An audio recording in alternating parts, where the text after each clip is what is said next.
اگر آج میں آپ سے یہ سوال پوچھوں کہ کیا آپ کو اس نبی کا نام معلوم ہے جنہیں کنویں میں پھینکا گیا، اسیر کیا گیا اور انہیں ان کے ملک سے دور کر دیا گیا، جو خوابوں کی تعبیر بتا سکتے تھے؟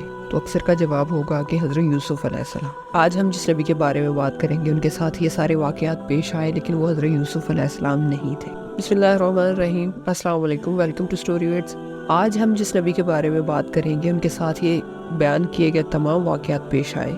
انہیں کنویں میں بھی پھینکا گیا، انہیں اسیر بھی کیا گیا، وہ خوابوں کی تعبیر بھی بتا سکتے تھے، انہیں آگ میں بھی پھینکا گیا، اور سب سے اہم بات، ان کی وفات حضور اکرم صلی اللہ علیہ وسلم کی آمد سے تقریباً 300 سال پہلے ہو چکی تھی، لیکن انہیں حضرت عمر بن خطاب رضی اللہ تعالیٰ عنہ کے دور خلافت میں دفن کیا گیا۔ حضرت ابو موسیٰ اشعری رحمۃ اللہ علیہ سے روایت ہے جس کا مفہوم یہ ہے، وہ دعا مانگا کرتے تھے کہ اے اللہ مجھے امت محمدی صلی اللہ علیہ وسلم دفن کرے۔ جی ہاں، یہ اللہ کے نبی حضرت دانیال علیہ السلام ہیں۔ حضرت دانیال علیہ السلام کی ابتدائی زندگی کے بارے میں بہت سارے واقعات اسلام میں نہیں ملتے، لیکن اولڈ ٹیسٹمنٹ میں ایک پوری کتاب دا بک آف ڈینیل کے نام سے موجود ہے، اور ان کے مطابق جب حضرت دانیال علیہ السلام کی پیدائش ہوئی تو اس وقت کے کاہنوں نے بادشاہ کے سامنے یہ پیشن گوئی کی تھی کہ اس رات پیدا ہونے والا بچہ تمہاری حکومت کے خاتمے کا سبب ہوگا۔ اس لیے حضرت دانیال علیہ السلام کو ان کے والدین سے جدا کر کے شیروں کی کچھار میں ڈال دیا گیا، اور اس بات کو دیکھ کر لوگ بہت زیادہ حیران ہوئے کہ جب کئی دنوں بعد حضرت دانیال علیہ السلام بالکل زندہ سلامت تھے اور شیروں نے انہیں کچھ بھی نہیں کہا تھا۔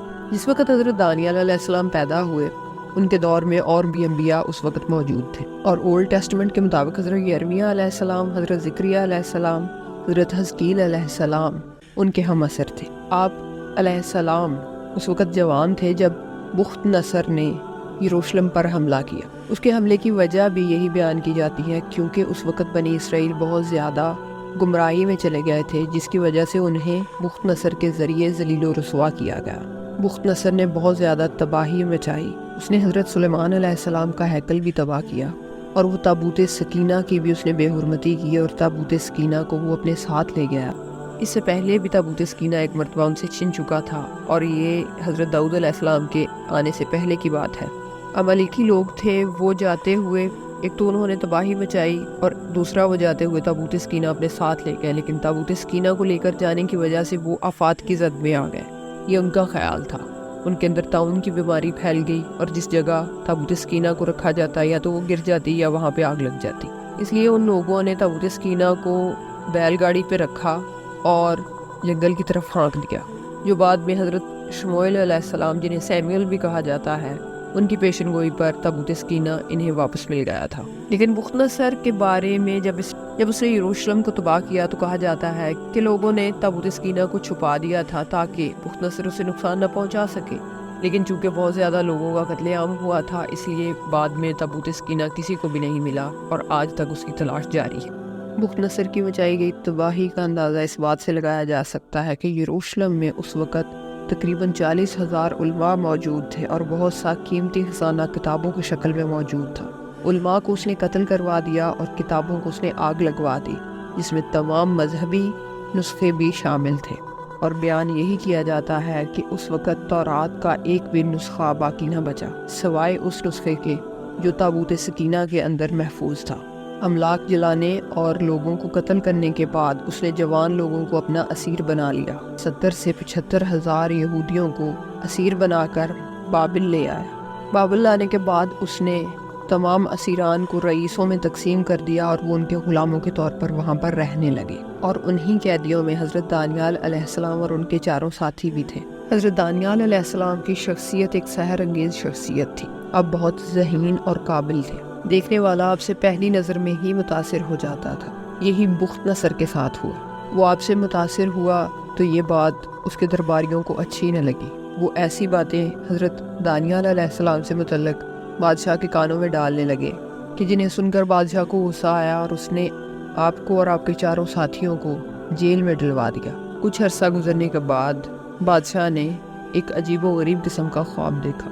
اس نے اپنے کاہنوں، نجومیوں سب سے پوچھا، لیکن کسی کو اس کی تعبیر نہیں معلوم تھی۔ تو حضرت دانیال علیہ السلام کے بارے میں کسی نے بتایا کہ وہ خوابوں کی تعبیر جانتے ہیں، اور وہ یقیناً تمہیں تمہارے خواب کی تعبیر بتا دیں گے۔ حضرت دانیال علیہ السلام کو بلایا گیا تاکہ وہ خواب کی تعبیر بتا سکیں۔ حضرت دانیال علیہ السلام نے خواب کی تعبیر بتائی، اس طرح ان کی قدر بادشاہ کی نظر میں اور بڑھ گئی۔ اس کے بارے میں ایک اور روایت بھی ملتی ہے۔ کہا جاتا ہے کہ بادشاہ نے خواب تو بہت خوفناک دیکھا تھا، لیکن وہ صبح بھول گیا کہ اسے کیا خواب آیا تھا۔ اس نے نجومیوں کو بلایا، کاہنوں کو بلایا اور پوچھا کہ مجھے بتاؤ میں نے رات کیا خواب دیکھا تھا اور اس کی تعبیر کیا ہے۔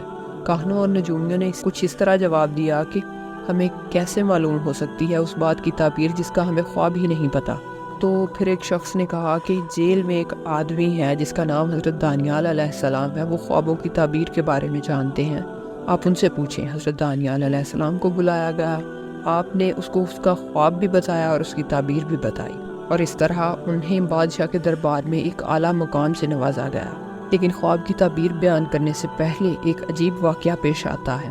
جب حضرت دانیال علیہ السلام اس کے دربار میں داخل ہوئے کہ جو بھی بادشاہ کے دربار میں بادشاہ کے سامنے آتا وہ اسے پہلے سجدہ کرتا تھا۔ درباریوں نے اس بات پر اعتراض اٹھایا کہ اس نے آپ کو سجدہ نہیں کیا، تو بخت نصر نے تمام درباریوں کو باہر بھیج دیا۔ جب سب چلے گئے تو اس نے حضرت دانیال علیہ السلام سے پوچھا کہ تم نے مجھے سجدہ کیوں نہیں کیا؟ تو حضرت دانیال علیہ السلام نے ایک بہت فہم و فراست بھرا جواب دیا کہ مجھے اللہ نے خوابوں کی تعبیر کا علم دیا ہے، اور مجھے ڈر ہے کہ اگر میں نے تمہیں سجدہ کیا تو یہ علم مجھ سے رخصت ہو جائے گا، اور پھر نہ تو میرے یہاں آنے کا کوئی فائدہ ہوگا اور نہ ہی تمہیں کوئی تمہارے خواب کی تعبیر بتا سکے گا۔ تو اس طرح بادشاہ نے حضرت دانیال علیہ السلام کو اسے سجدہ کرنے سے استثناء دے دیا۔ پھر بخت نصر نے حضرت دانیال علیہ السلام اور ان کے چاروں ساتھیوں کو اپنے ایک قابل وزیر کے حوالے کیا اور اسے کہا کہ انہیں دربار کے ادب آداب سکھاؤ، اور جو میں کھاتا ہوں وہ انہیں دو اور ان کی عزت و تکریم کرنا۔ بخت نصر کا مذہب چونکہ کچھ اور تھا اور وہ حلال کھانا نہیں کھاتے تھے، تو جب حضرت دانیال علیہ السلام اور ان کے ساتھیوں کو کھانا دیا گیا تو اس میں شراب بھی تھی اور گوشت وہ تھا جو کہ ذبیحہ نہیں تھا۔ تو حضرت دانیال علیہ السلام نے کہا کہ ہم پانی پئیں گے، ہمیں پانی دیا کرو، اور ہم سبزیاں اور پھل کھا کر گزارا کر لیں گے۔ تو اس وزیر نے کہا کہ بادشاہ کو جب علم ہوگا کہ میں نے آپ کی خدمت نہیں کی اور آپ کو وہ کھانا نہیں کھلایا جس سے آپ کی صحت اچھی ہو، تو وہ مجھے ایک بھیانک انجام سے دوچار کرے گا۔ تو حضرت دانیال علیہ السلام نے اس سے کہا کہ تم اس بات کی فکر مت کرو، ہم جو بھی کھانا کھائیں گے ہم اس سے بہتر اور صحت مند نظر آئیں گے، اس بات کی تمہیں فکر کرنے کی کوئی ضرورت نہیں ہے۔ چنانچہ ایسا ہی ہوا۔ حضرت دانیال علیہ السلام اور ان کے ساتھی بہت سادہ خوراک کھاتے تھے، لیکن پھر بھی ان کی صحت بہت اچھی۔ پھر جب 3 سال کی گرومنگ کے بعد ان کو دربار میں لایا گیا تو بخت نصر نے اس بات کو نوٹس کیا کہ تمام درباریوں اور وزراء سے بہتر حضرت دانیال علیہ السلام جواب دیتے ہیں اور اپنی بات کو بہت فصاحت کے ساتھ بیان کرتے ہیں۔ تو اس کی نظروں میں حضرت دانیال علیہ السلام کی عزت اور بڑھ گئی، کیونکہ اس کے دربار میں نہ تو کوئی وزیر اور نہ ہی کوئی نجومی اور کاہن اس طرح کے جوابات دیتا تھا۔ اس سے 2 چیزوں میں اضافہ ہوا، بادشاہ کی نظر میں حضرت دانیال علیہ السلام کی عزت میں، اور درباریوں کے دلوں میں حضرت دانیال علیہ السلام کے خلاف حسد میں۔ اور یہ ان درباریوں کا حسد ہی تھا کہ جو حضرت دانیال علیہ السلام کی ٹو میں لگے رہتے تھے کہ کوئی ایسی بات ملے جس سے ان کی عزت میں بادشاہ کی نظر میں کمی آ جائے۔ پھر بخت نصر کو یہ بات بتائی گئی کہ دانیال علیہ السلام نہ تمہاری عبادت کرتے ہیں جیسا کہ ہم تمہیں معبود سمجھتے ہیں، اور نہ ہی وہ کھانا کھاتے ہیں جو انہیں دیا جاتا ہے، نہ وہ شراب پیتے ہیں۔ تو بخت نصر نے اس بات کے بارے میں حضرت دانیال علیہ السلام سے پوچھا۔ جب حضرت دانیال علیہ السلام سے پوچھا تو انہوں نے بتایا کہ میں حضرت موسیٰ علیہ السلام کی شریعت پر عمل کرتا ہوں، میں یہ سب نہیں کھا سکتا اور نہ ہی میرے دوست کھا سکتے ہیں۔ بخت نصر چونکہ بہت ایک جنگجو طبیعت کا مالک تھا اور اسے بہت جلدی غصہ آ جاتا تھا، اسے غصہ آیا، اس نے کہا کہ ان کے لیے آگ جلائی جائے۔ پھر بہت ساری آگ جلا کر اس میں حضرت دانیال علیہ السلام اور ان کے ساتھیوں کو پھینک دیا گیا، لیکن ان لوگوں کی حیرت کی انتہا نہ رہی جب انہوں نے دیکھا کہ حضرت دانیال علیہ السلام اور ان کے ساتھیوں کو آگ نے کچھ بھی نہیں کہا۔ پھر حضرت دانیال علیہ السلام کو باہر نکالا گیا اور ان سے پوچھا گیا کہ یہ کیسے ہوا۔ پھر حضرت دانیال علیہ السلام نے فرمایا کہ انہیں اللہ تعالیٰ نے اپنی مدد سے آگ سے محفوظ رکھا۔ پھر حضرت دانیال علیہ السلام بخت نصر کے دربار سے منسلک رہے اور گاہے بگاہے اسے اس کے خوابوں کی تعبیر بتاتے اور بہت ساری باتیں دوسری جو علم و حکمت والی تھی وہ انہیں بتاتے تھے۔ پھر بخت نصر کا انتقال ہو گیا، اس کے بعد اس کا بیٹا جانشین ہوا۔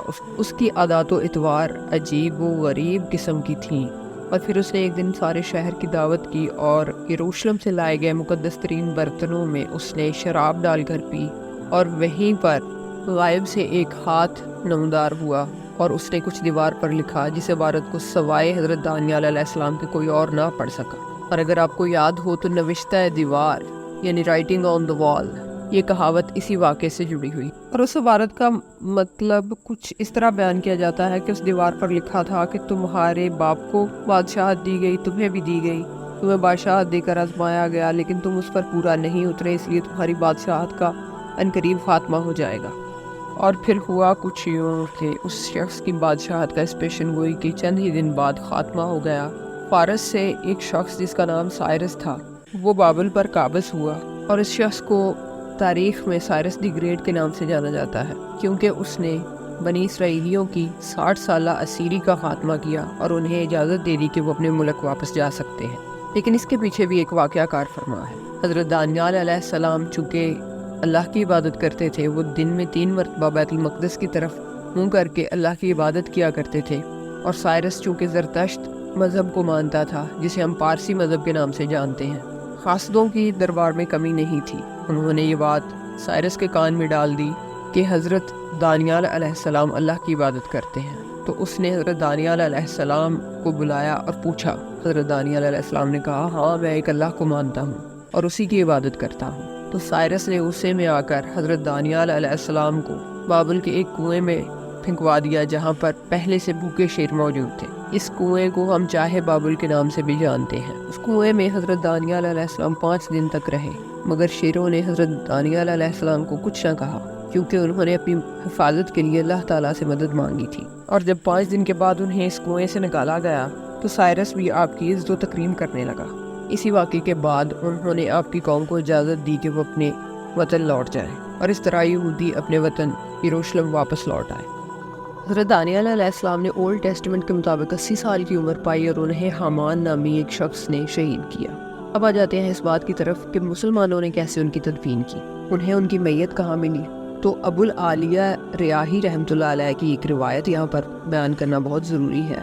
یہ حضرت عمر بن خطاب رضی اللہ تعالیٰ عنہ کا دور خلافت تھا۔ وہ کہتے ہیں کہ جب ہم نے بصرہ کو فتح کیا تو وہاں پر ایک شہر تھا جس کا نام تستر تھا۔ جب اس کو فتح کر لیا گیا تو بادشاہ کے بیت المال میں خزانے کے علاوہ ایک میت ملی جو کہ ایک تابوت میں تھی، جس کے سرحانے ایک مصحف پڑا تھا، ایک انگوٹھی تھی جس پر 2 شیر بنے تھے اور وہ ایک آدمی کا ہاتھ چوم رہے تھے، ایک مرتبان تھا جس کے اندر چربی تھی اور 10,000 دینار وہ بھی ملے۔ تو مصحف حضرت عمر بن خطاب رضی اللہ تعالیٰ عنہ کے پاس بھیج دیا گیا، جسے حضرت عمر بن خطاب رضی اللہ تعالیٰ عنہ نے حضرت کعب رضی اللہ تعالیٰ عنہ کو دیا تاکہ وہ اس کی ٹرانسلیشن کریں، کیونکہ وہ عبرانی زبان میں تھا۔ جب اس کی ٹرانسلیشن کی گئی تو حضرت عمر رضی اللہ تعالیٰ عنہ نے اسے پڑھا اور فرمایا کہ میں وہ پہلا عرب ہوں جس نے اس مصحف کو پڑھا ہے۔ تو آگے ابو العالیہ ریاحی رحمۃ اللہ علیہ لکھتے ہیں کہ ان سے ابو خالد ابن دینار نے سوال کیا کہ اس مصحف کے اندر کیا لکھا تھا، تو انہوں نے کہا کہ اس میں چال چلن کے بارے میں لکھا تھا، کلام کے بارے میں لکھا تھا اور بعد میں ہونے والے واقعات کے بارے میں لکھا تھا۔ پھر آگے ابو خالد ابن دینار نے ہی سوال کیا کہ پھر آپ نے اس میت کا کیا کیا؟ ہمیں جو مصحف ملا اور جو انگوٹھی جس کے اوپر 2 شیر بنے تھے اور ایک ہاتھ کو چوم رہے تھے، وہ حضرت دانیال علیہ السلام کی طرف ہی اشارہ کرتے تھے، اور دوسرا وہ تابوت وہاں پر 300 سال سے تھا اور میت کو کوئی بھی نقصان نہیں پہنچا تھا، وہ بالکل صحیح سلامت تھی۔ تیسرا، جب ان لوگوں کو بارش کی ضرورت ہوتی تو وہ تابوت کو اٹھا کر باہر دھوپ میں رکھ دیتے اور اس طرح ان پر بارش برسنے لگتی۔ پھر حضرت عمر بن خطاب رضی اللہ تعالیٰ عنہ نے حکم دیا کہ حضرت دانیال علیہ السلام کو دفن کر دیا جائے۔ ان کی تدفین کے انتظامات کیے گئے اور مختلف جگہوں پر دن کے وقت 13 قبریں کھدوائی گئیں، مگر ان میں سے ایک قبر میں حضرت دانیال علیہ السلام کی تدفین رات کے وقت کر دی گئی۔ یہی وجہ ہے کہ مختلف ممالک اور مختلف جگہوں پر ابھی تک لوگ کہہ رہے ہیں کہ یہاں پر دانیال علیہ السلام کی قبر ہے، یعنی عراق، سمرقند، ایران، بابل، ان تمام علاقوں میں لوگ دعوے دار ہیں کہ یہاں پر حضرت دانیال علیہ السلام کی قبر مبارک ہے، لیکن اصل قبر کے بارے میں کسی کو بھی علم نہیں ہے۔ حضرت ابو بکر ابن ابو دنیا انہوں نے ایک کتاب لکھی ہے احکام القبور، جس میں انہوں نے روایات کا ایک لمبا سلسلہ بیان کرنے کے بعد یہ لکھا کہ حضرت محمد صلی اللہ علیہ وآلہ وسلم نے فرمایا تھا کہ دانیال علیہ السلام نے اپنے رب سے دعا کی تھی کہ مجھے حضرت محمد صلی اللہ علیہ وآلہ وسلم کی امت دفن کرے، اور ساتھ میں انہوں نے یہ بھی لکھا کہ حضرت اکرم صلی اللہ علیہ وآلہ وسلم نے یہ بھی فرمایا تھا کہ جو دانیال علیہ السلام کا پتہ دے اس کے لیے جنت کی بشارت ہے۔ تو پھر حضرت عمر بن خطاب رضی اللہ تعالیٰ عنہ نے اس آدمی کو بلوایا جس نے حضرت دانیال علیہ السلام کی میت دریافت کی تھی، جس کا نام ہرکوس تھا، اور آپ نے اسے جنت کی خوشخبری سنائی۔ حضرت دانیال علیہ السلام حضرت موسیٰ علیہ السلام کی شریعت پر قائم تھے۔ وہ اللہ سے ڈرنے والے تھے اور ہر کام میں اللہ ہی کی مدد طلب کرتے تھے۔ اللہ پاک نے انہیں خوابوں کی تعبیر کا علم عطا فرمایا تھا۔ وہ اپنی ذہانت سے ان گروں کو بھی کھول دیتے تھے جو کہ عام لوگوں کی سمجھ میں نہیں آتی۔ حضرت دانیال علیہ السلام کی خوابوں کی تعبیر کے بارے میں ایک کتاب بھی لکھی گئی جس کا نام ہے سومنیالے ڈینیالے، اور پھر بعد میں اسے انگریزی میں ٹرانسلیٹ کیا گیا۔ اس کا نام ہے دا بک آف ڈریمز، اور اس کو کافی عرصے تک خوابوں کی تعبیر کے علم کے بارے میں جاننے کے لیے حوالے کے طور پر استعمال کیا جاتا رہا۔ یہ تمام انفارمیشن بہت احتیاط سے اکٹھی کی گئی ہے۔ اس کے لیے مختلف کتابوں سے حوالہ جات لیے گئے ہیں۔ آئی ہوپ کہ آپ کو آج کی ویڈیو پسند آئی ہوگی۔ اسی طرح کی اور انفارمیشنل ویڈیوز دیکھنے کے لیے دیکھتے رہیے اسٹوری ورڈز۔ دعاؤں میں یاد رکھیے گا، اپنا بہت سا خیال رکھیے گا۔ اللہ حافظ۔